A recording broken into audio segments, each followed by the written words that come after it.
One of the things that I really enjoy about talking about Julia is that, as far as I'm concerned, she's already a saint.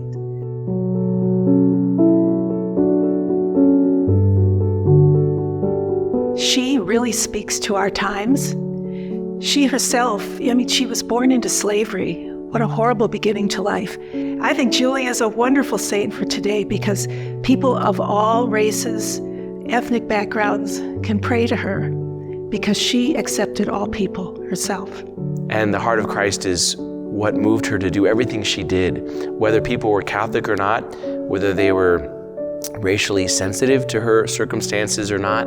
She had been loved by Christ unconditionally, and she was going to do the same for everybody else no matter what.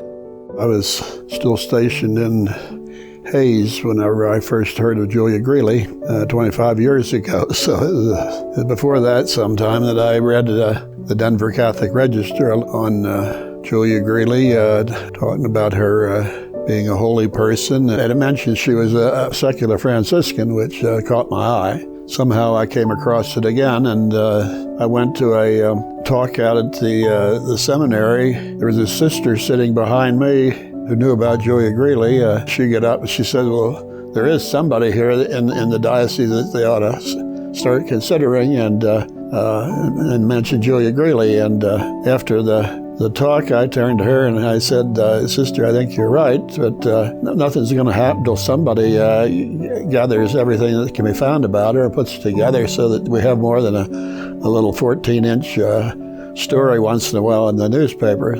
They were meeting because they wanted to make people aware of Julia Greeley. So that was the main purpose of the meeting. Father Blaine was there, Sister Prudence was there, and I'm from Texas. So I had never heard of Julia Greeley. We got to talking, and then the next thing we knew, we had started a guild, so to speak. We did not come to the meeting thinking that we were going to ask the Archbishop to introduce her cause. So things just kind of snowballed, so we kind of felt like that was divine providence. So I think at that point, I kind of condemned myself to write a book. I remember back in, I think it was 2011 or 2012, and Father Regis said, I really feel, I have it in my heart that I want to found a home for women who've been homeless. And at that time, I think Father Blaine was also beginning to write his first edition of his book.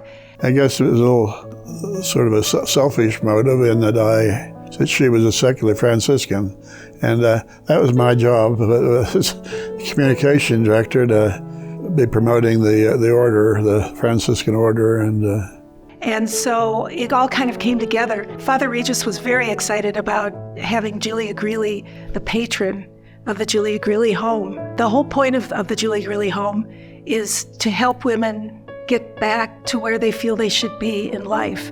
And that's really what happened to Julia, starting out in slavery, but she really made something wonderful of her life. And we'd like to kind of transmit that to the women of the home. Here's a person that was enslaved. She was from Hannibal, Missouri. She was at a plantation owned by the Caldwells. And we don't know how she came up with the name Greeley. As you probably are aware, they didn't keep good records on people that were enslaved. So we're not exactly sure how that happened. And so she was there as a small child. And of course, terrible thing is, as a slave, she was beaten severely. She lost an eye, and she was lame in one of her legs. And it's believed that the plantation owner was the person who beat her so severely. And of course, after the Civil War, when the slaves were emancipated, that's when she had her opportunity to come to Denver. After emancipation, she started working as a domestic servant, taking care of the kids, doing the laundry, cooking, etc., etc. Mrs. Gilpin was her employer out here. She talked to her about the faith, and she eventually joined the church at Sacred Heart Parish here in Denver, and just north of the downtown area. Julia Greeley is my parishioner, and I say that in the present. Granted, her pastor now is Jesus Christ in heaven, I believe. But she was a parishioner here, baptized, confirmed, went to daily Mass here. I first met Julia Greeley when I was flown out here to interview with the Archbishop, and during my stay here, it fell on the Feast of the Immaculate Conception, or the Solemnity, and so I went to the Cathedral Basilica of the Immaculate Conception of Denver, and there happened upon the tomb of Julia Greeley, read about her, and asked for her help if it's God's will for me to come to Denver, and 4.5 years later, here I am. We're at the cathedral in front of Julia's sarcophagus to do this interview, which I am honored and privileged to be here today. We only have the one black and white photo of Julia holding a little white baby that has a rosary in her hand. And how that came about is that Julia was walking past this woman's house, the Kloess.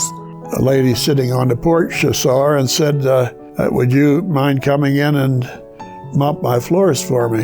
And she came in and started mopping the floors. And after a while, she came back to this lady and said, I notice you have all these pictures of saints and crucifixes and things in your house. You must be Catholic. And she said, yes. And well, if you're Catholic, why aren't there any little kids running around this house? And the lady says, well, we had a son and he died. And I've been told that I can't have children again. And so Julia said, I will pray. And by this time next year, there will be a baby. And so that baby was born. Anyhow, the only picture we have of Julia is of this little girl sitting on Julia's lap. And she's holding a rosary, which seems to indicate that Julia was trying to teach her. She's only about 7 months old at the time. And Julia Greeley is trying to teach her to pray the rosary.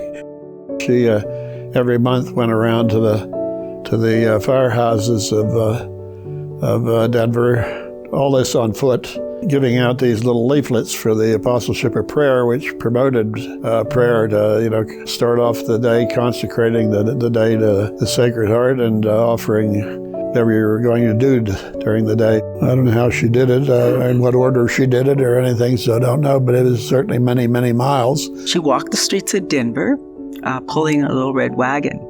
And if she didn't have things that she could share with people, she begged. She begged. These are works of mercy and charity that anyone can do, regardless of their level of education, their financial status. It's a heroic way of charity that the Church exemplified in the canonization of Thérèse of Lisieux. But I think Julia Greeley is our own Thérèse of Lisieux here in the United States of America. But she did this mostly at nighttime, going around through back alleys to the back doors rather than to the front door, so she didn't embarrass these people. Gave them fuel and clothing, food.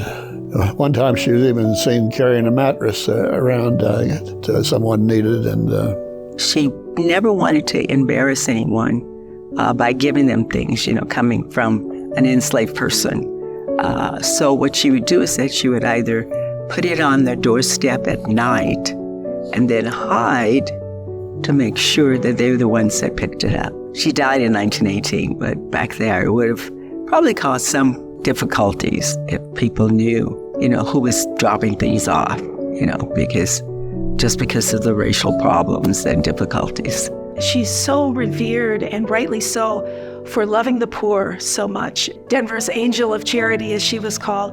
But the other thing about her that I think is so amazing is her courage. Despite her disabilities and despite all the things that were against her in life, she overcame them all and was able to really build a beautiful life and really transmit that to other people and help them feel inspired about life and about God and the Sacred Heart of Jesus. That was always part of her mission. She died early in the morning of 1918, both the Feast of the Sacred Heart and also was the first Friday of the patronal feast of the parish, and also Julia's patron. Most of Julia's works of mercy were done in secret service of the Sacred Heart, known to a very few.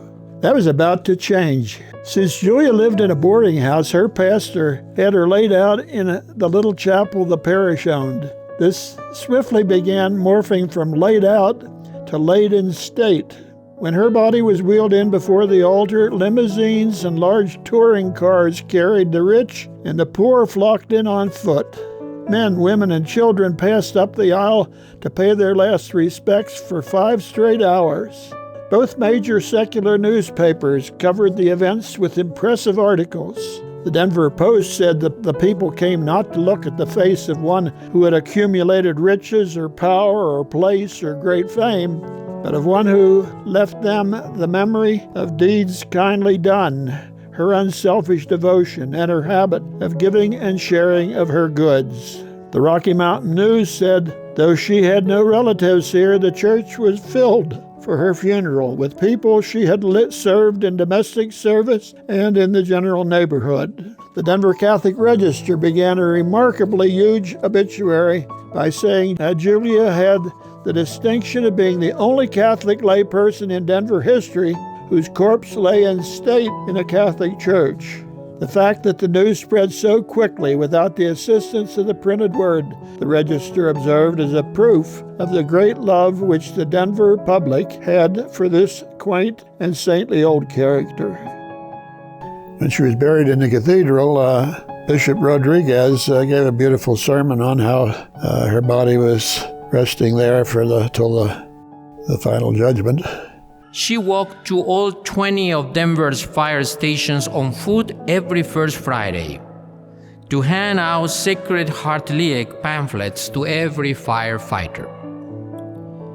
What we didn't know until the exhumation last week is that Julia suffered from arthritis in her hands, feet, back. Almost every joint that could have hurt probably did. And nevertheless, she never stopped practicing and doing and showing love. Julia, I think she would have felt very embarrassed by the ceremony today, because she always was a very humble woman, a former slave, a lay woman, and she will be the first person buried in Denver's cathedral.